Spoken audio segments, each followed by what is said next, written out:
Master. Yes. Thank you, Monsignor, again for a wonderful day, and to everybody for a fantastic discussion. Multilateralism is not under threat per se in most of the world. It is under threat because of the United States.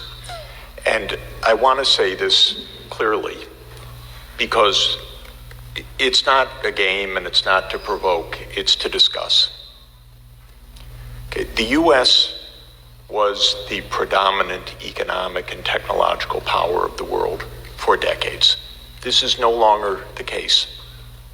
It is a powerful country economically and technologically, but it is no longer a dominant power. The European Union is a larger market.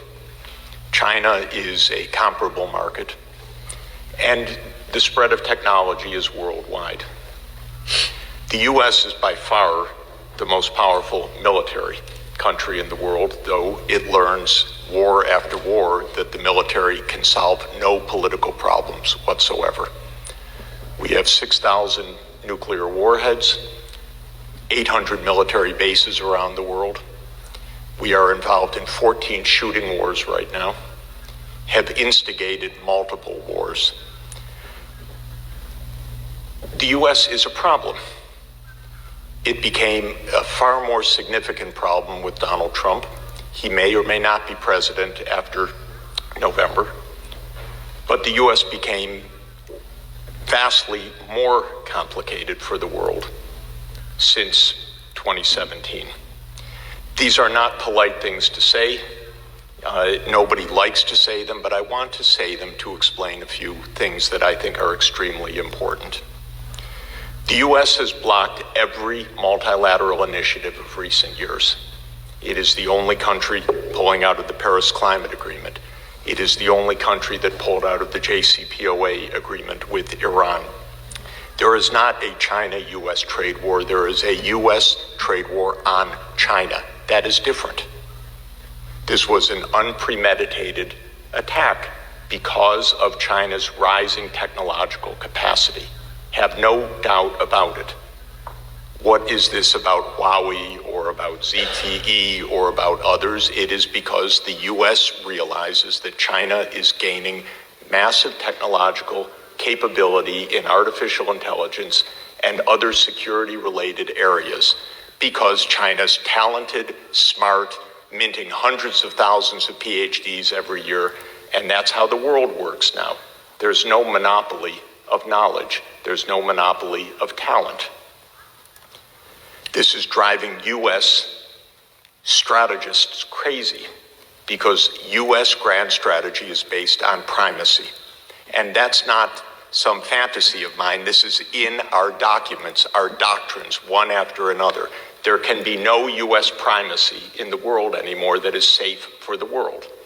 That's not how the world works anymore, but that is how U.S. policy works. The U.S. is attacking the digital taxation.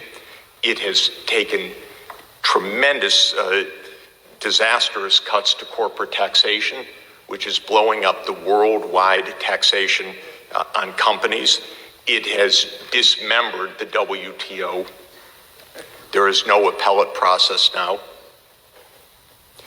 It now claims that it's going to adjudicate exchange rates and put unilateral tariffs on against countries that the U.S. alone deems to be manipulating the exchange rate. Well, I know our Treasury, and with all respect, they don't have a clue about how foreign exchange markets work. This is, of course, pure politics, top to bottom. It has nothing to do with anything meritorious other than the idea of temporary advantage in some geopolitical contest and context. Last month, when Iraq said it wanted the U.S. military forces out, if you can imagine, the Treasury said, we will confiscate your foreign exchange reserves at the New York Fed if you persist in pushing our troops out. This is thuggery. This is a complete violation of every international rule. This is truly what we are facing. And I'm sorry to say it. It's my country. I'm not very happy to say it.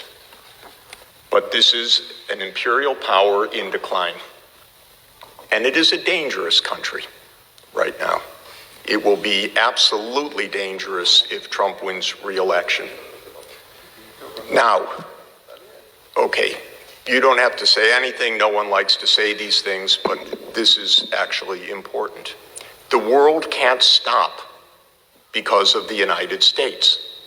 We can't stop the Paris Climate Agreement. We can't stop having G20 meetings.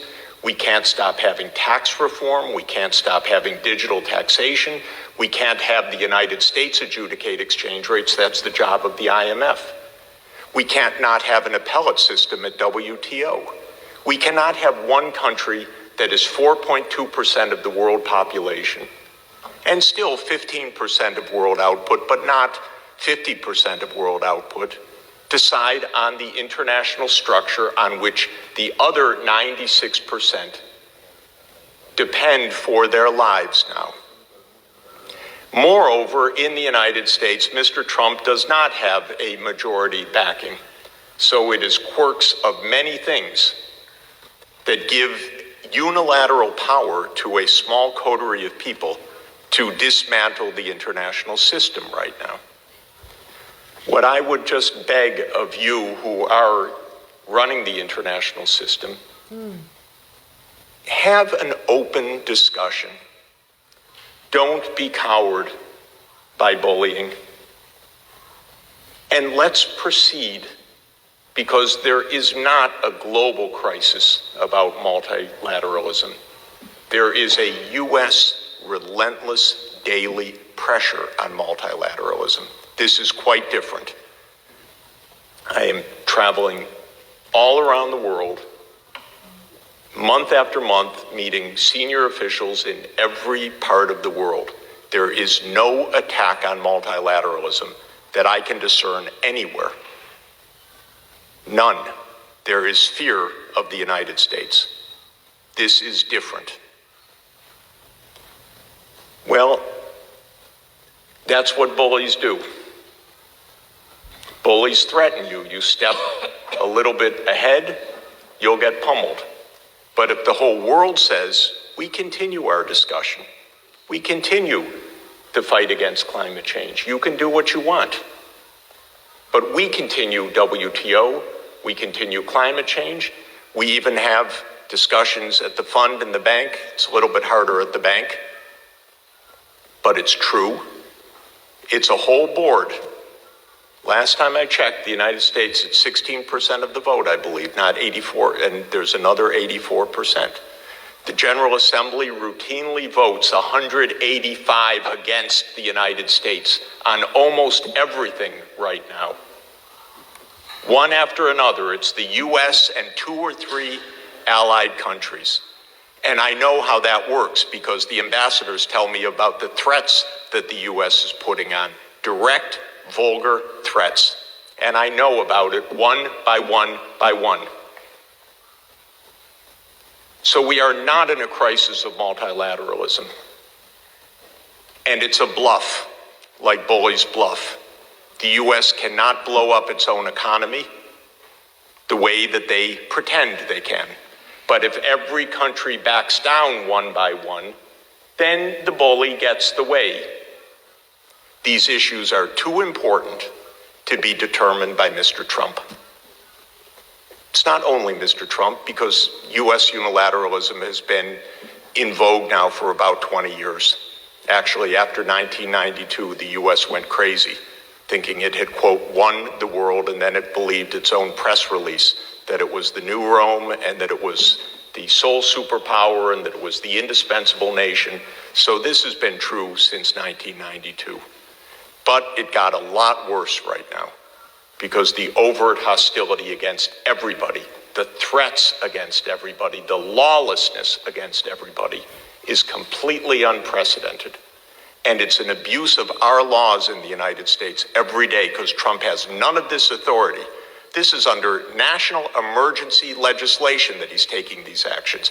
How can he threaten France with a tariff on wine because France rightly says that there should be a digital tax?